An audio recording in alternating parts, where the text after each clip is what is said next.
his life and spiritual upbringing, his life's work and poetry, and how his philosophy of love has influenced our understanding of love to this day.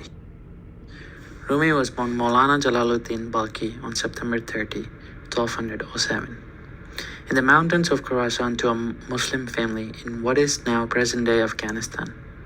He comes from a long line of Muslim and Sufi religious scholars and teachers, and was thus brought up surrounded by mysticism and teachings of Islam, as well as that of Christian and Jewish tradition, whose participants lived in peace and tolerance of one another at that time.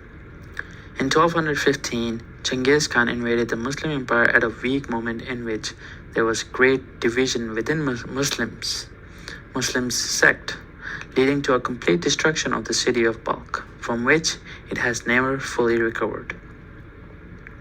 Rumi's father led their family to flee the violence, living as houseless war refugees in the Persian Empire.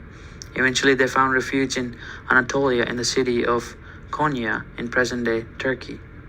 His name, Rumi, is a reference to a nickname for this home place, known as the Land of Rum.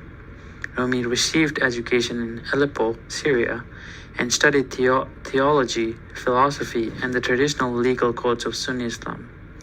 When his father passed in 1231, Rumi took his father's position and became the head of the religious school.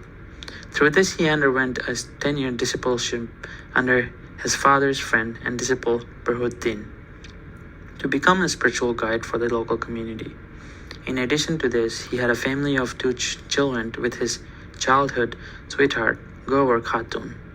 Rumi was a charming character in the community whom people felt close to and safe in sharing their metaphysical struggles with and receiving guidance from. Often seen as the central point of his life, Rumi befriended a man named Shams Tabriz, whom he had an intensely devoted 4-year friendship with. But more on this later.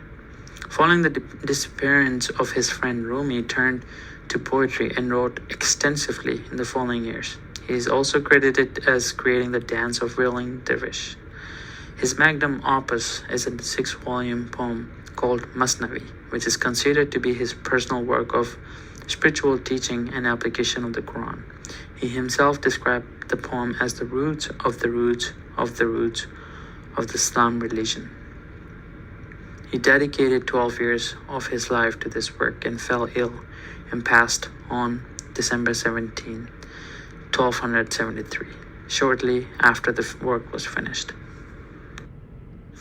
Sufism is Islamic mysticism, which means through belief and practice help Muslims attain nearness to Allah by way of direct personal experience of God. Sufi is from Arabic word suf, which is wool traditionally worn by mystics. Sufism is a spiritual and mystical philosophy within Islam focused on a direct connection to God through meditation, repetitive prayer, and non-violence. It is not a branch, sect, or denomination of Islam, but rather a belief system inherent in all versions of Islam. Sufism arose in response to the materialism that was interfering with the spiritual connection to God in Islam. A whirling dervish begins with prayers and meditations. Every other dervish is blessed from their superior. Then flutes play an introductory melody symbolizing the man's desire for mystic unions, and dance begins. Each dance has 3 stages. A. Knowledge of God. B. Seeing of God. C. Union with God.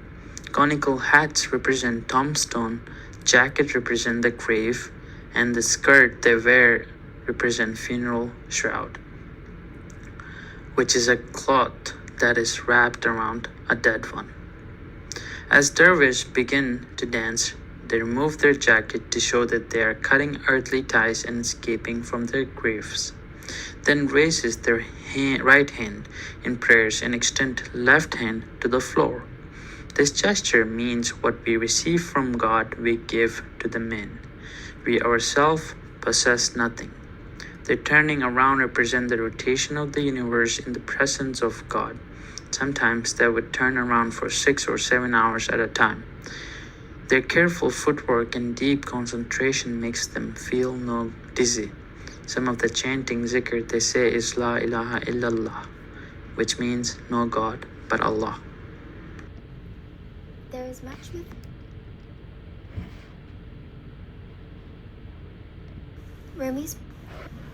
is much mythology and mystery surrounding the relationship between Rumi and his friend Shamsi Tabriz. Regardless of this, it is apparent that this friendship marked a pivotal point in Rumi's spiritual life and quest towards love and divine union. The two met in 1244 when Rumi was in his 30s and Shams in his 60s. Shams had journeyed to Konya, supposedly in hopes of finding the one whom he might be able to fully see and be seen by. Shams's background is more ambiguous than Rumi's, but it is likely that he had a pretty extensive religious and spiritual background as well. According to legend, Rumi and Shams fell into immediate connection with one another and began their deeply intimate relationship in that first shared glance.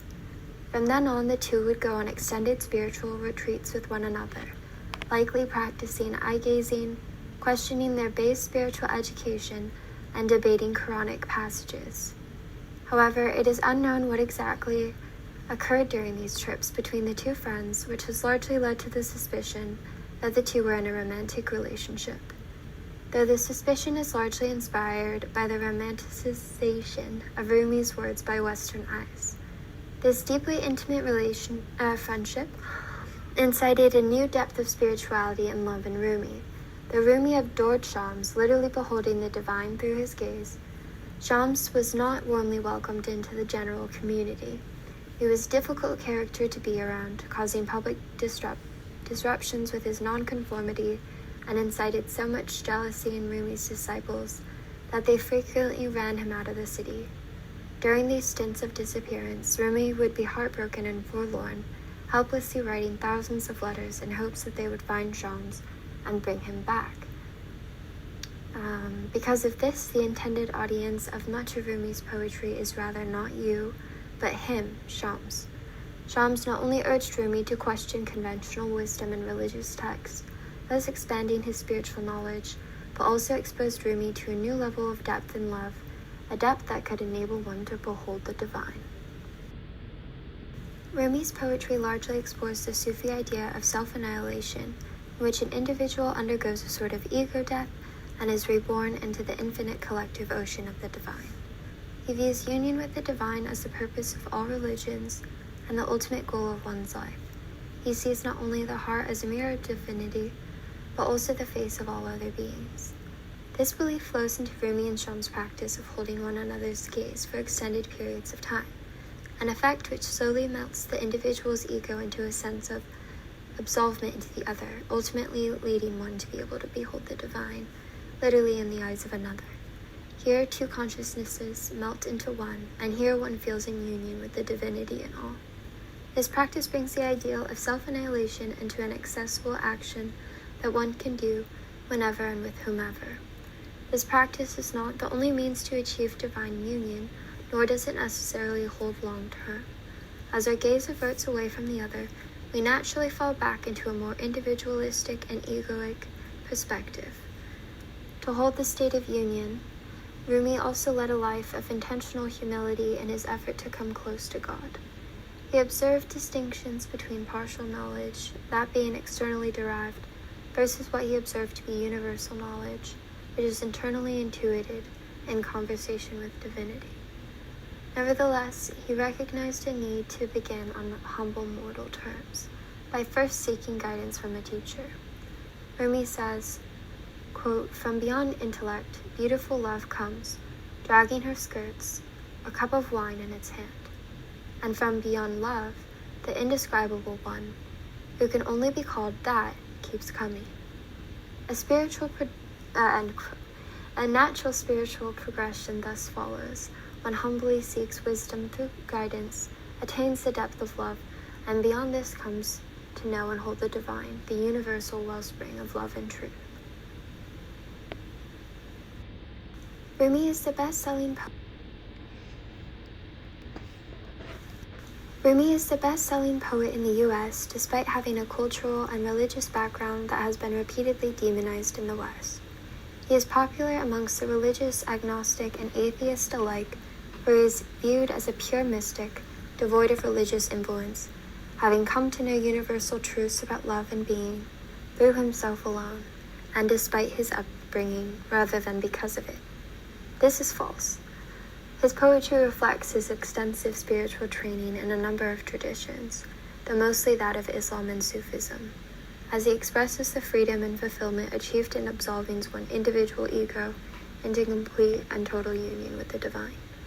In the Victorian period, a time in which much legislation was being created to actively discriminate against the Muslim community, Western readers began to separate the influence of Islam from the mystical writings and teachings. Furthermore, the active separation of Islam from mysticism in later years has largely to do with Coleman Barks, the most widely sold translator of Rumi poetry, who is frequently cited as having popularized Rumi in the US. He was first introduced to Rumi in 1976 by poet Robert Bly, who urged Barks to retranslate the unintelligible academic translations at the time. Barks does not speak or write Persian, nor does he have any background in studying Eastern tradition. Rather, he translates from already translated Rumi texts into more digestible free verse, intentionally sloughing off and minimizing references to Islam as he writes. Barks was drawn to Rumi's poetry for its playfulness and imaginative freshness, as well as his use of, quote, the second person, urged to teach use of everyday imagery, and celebrates real possible attainment of union, end quote. This is not specified as union with God. Rumi's poetry of divine love and union has also been falsely conflated with romantic and sexual love, especially as modern readers speculate a homoerotic relationship between Rumi and Shams. Thus Rumi becomes a romance poet, rather than being seen as a serious Sufi scholar. The separation of Islam from Rumi serves the secular Western world to point towards universalism and to dissolve the boundaries of religion, in Barks' words.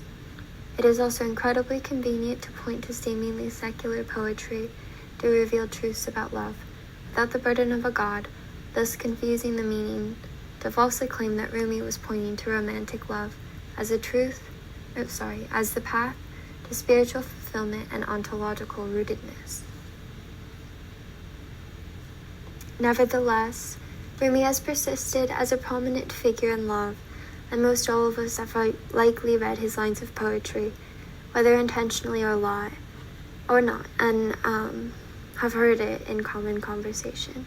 His influence on our perceptions of love persists to this day, and with this, perhaps there might be some truth to his words.